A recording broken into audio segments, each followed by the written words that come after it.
Tu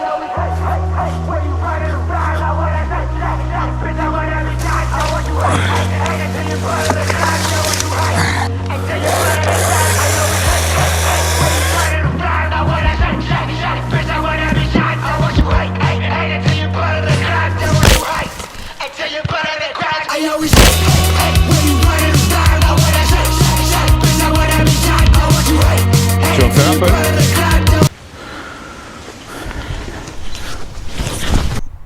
Bonjour à tous, je m'appelle Paul et je serai le narrateur de cette web-série. Et lui, c'est Louis. C'est le président du PWU. PWU, c'est l'histoire qu'on a envie de raconter. Mais alors c'est quoi, PWU? PWU, c'est du cyclotourisme de comptoir. Le principe est simple, on fait du vélo avec des arrêts dans les PMU. A l'origine, PWU est né en 2023 d'un délire un peu fou de faire 30 PMU pour nos 30 ans à vélo. Cette année, on a voulu retourner sur les lieux du crime pour retrouver un petit peu l'esprit qui était à l'origine du concept. Comme à l'époque, on est parti de Gérardmer au Palais de la Bière pour un petit déjeuner. On est ensuite parti pour l'Alsace par la route des Crêtes. Ce qui est sympa aussi, c'est genre quand tu étais au col des Faines, tu reprends à droite, tu reprends après la route des Américains. C'est belle cette route. Cette année, on a mieux géré. On s'est mis plus de kilomètres le premier jour, plus de dénivelé tôt le matin, pour pouvoir après ensuite enchaîner les PMU en Alsace.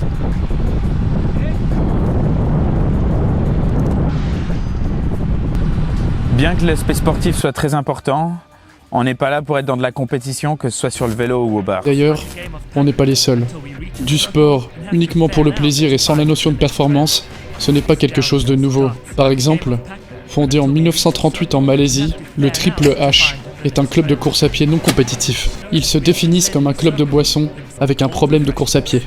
Le Tour de Fat, lui, n'est présent qu'aux États-Unis, avec une première édition en 1999. Leur credo est de célébrer la vie à vélo. Organisée par nos amis du Nord, la Coupe du Monde de cyclocross de bistrot est une course plus compétitive, mais qui laisse rêveur.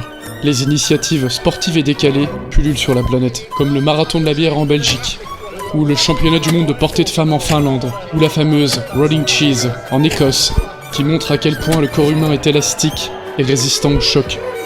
C'est dans cet esprit décalé que s'est façonné le PWU. Du coup, on met le dénivelé tôt et on va pas se mentir, on est des gros descendeurs. Du coup, les cascades, le PMU de Oderon, il est parfait pour continuer la descente. La petite cour derrière, le Ricard bien frais, on est en Alsace. Du petit lait. On dirait une bière rubis, plein de protéines. On traîne toujours beaucoup trop à l'apéro, mais heureusement le vieux Tann n'est pas trop loin pour pouvoir se restaurer. Une usine, tu vois. Ah ouais, ok. Et du coup, tu... Qui dit Alsace dit choucroute, flamme-cuche, bake-off, carte frite. Pensez, on va faire combien de plateaux? Moi je dirais un gros plateau, un petit plateau. Tu vois, quand ça transpire sur le verre comme s'il est en train de leur... C'est là où tu sais. On va pas se mentir, après le restaurant, le démarrage n'est pas évident, mais heureusement pour nous, l'Alsace est plutôt plate et les PMU s'enchaînent plutôt rapidement.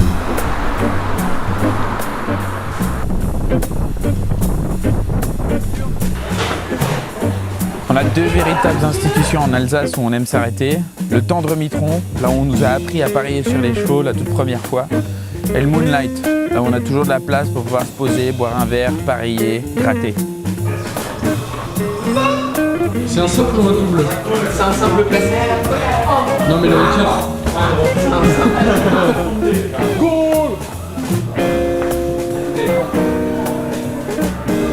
On arrive dans les deux derniers tours là, quand même. 600 mètres pour l'instant, je m'appelle bas.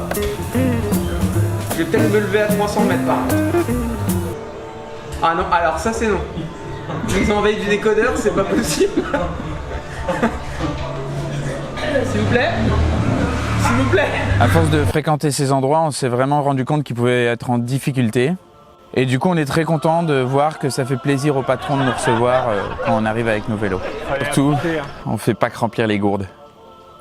Certains PMU qui faisaient partie de nos arrêts certaines années ont depuis fermé. La fermeture des cafés, bars tabac, bistrots et autres débits de boissons est une dynamique à l'œuvre depuis bien longtemps. Et le chiffre est impressionnant. 500 000 bistrots en 1900 pour n'en compter aujourd'hui que 34 000. Les causes de cette hécatombe sont multiples, mais une qui ressort le plus reste la modification de nos modes de vie, avec de nouvelles manières de consommer et de nouvelles manières de faire société. Comme le Coca-Cola, c'est le fleuron du fast-food, en français, nourriture rapide. Il y a un fait de société. Avant, je vous dis, on allait au café parce qu'on ne pouvait pas aller ailleurs. Maintenant, il y a vraiment 1000 lieux d'accueil dans les grandes villes. Mais les études qui ont porté sur le sujet sont consensuelles. Les bistrots et les bars sont un lieu de socialité important pour les liens d'humain à humain. Tous ont en effet le point commun d'abriter des échanges, de la solidarité, et sont marqués par l'identité de leur quartier, de leur ville ou de leur région, brassant quasiment toutes les strates de la société. C'est la raison pour laquelle de nombreuses initiatives sont mises en place pour essayer de sauvegarder les bistrots. C'est notamment le combat de Alain Fontaine, président de l'association des bistrots et cafés de France, qui a permis d'inscrire en septembre 2024 les pratiques culturelles et sociales dans les bistrots, dans le registre du patrimoine de la France. Si tout se fait comme je viens de vous l'annoncer, on partira pour Toutes ces initiatives ont été récemment rejointes par une mode naissante de la réappropriation de ces lieux.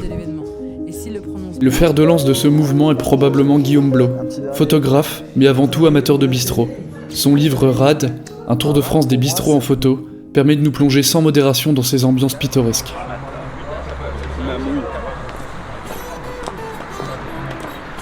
Après le Moonlight, on croirait que la journée est terminée, mais non. Il nous reste quand même 20 bornes à faire. Elles sont pas évidentes. Pourtant, il n'y a pas tant de dénivelé. Le départ est dur.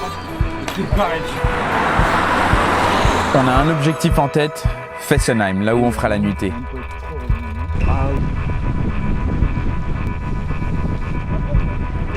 Chez Valérie, à Fessenheim. On adore y retourner chaque année, on y est comme chez nous. C'est un PMU, mais aussi bar, restaurant, hôtel, traiteur. La liste continue. Valérie sait tout faire. Réveil à Fessenheim, le matin, café, petit déjeuner chez Valérie et ensuite on part direction Colmar. En 2023, c'était pas évident le dimanche, mais cette année on a bien temporisé le samedi, on a pu se faire plaisir.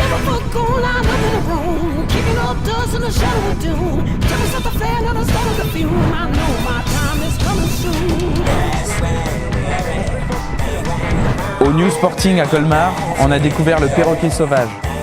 Ricard, Jet 27, vodka. Ah, celui-là il relance. Chaque année c'est la même histoire.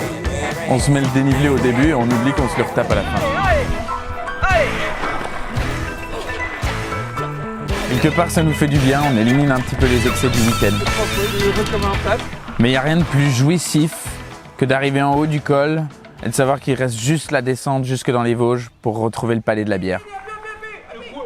C'est ainsi que s'est terminée cette première virée entre copains. Elle nous laisse à la tête pleine de souvenirs, mais aussi pleine de rêves.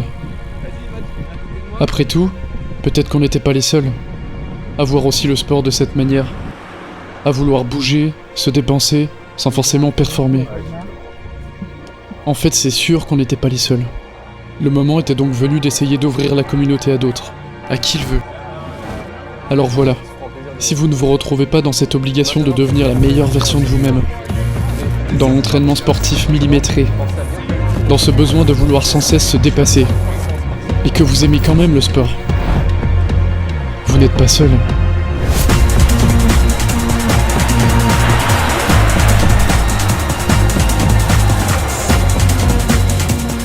Si vous aimez l'activité physique décomplexée, sans chronomètre, sans régime, sans complément alimentaire, sans culture du corps parfait, sans contrainte, si ce n'est de faire attention avec l'alcool. Si vous êtes seul ou accompagné et que vous voulez prendre le temps, alors rejoignez-nous. Rejoignez le PWU.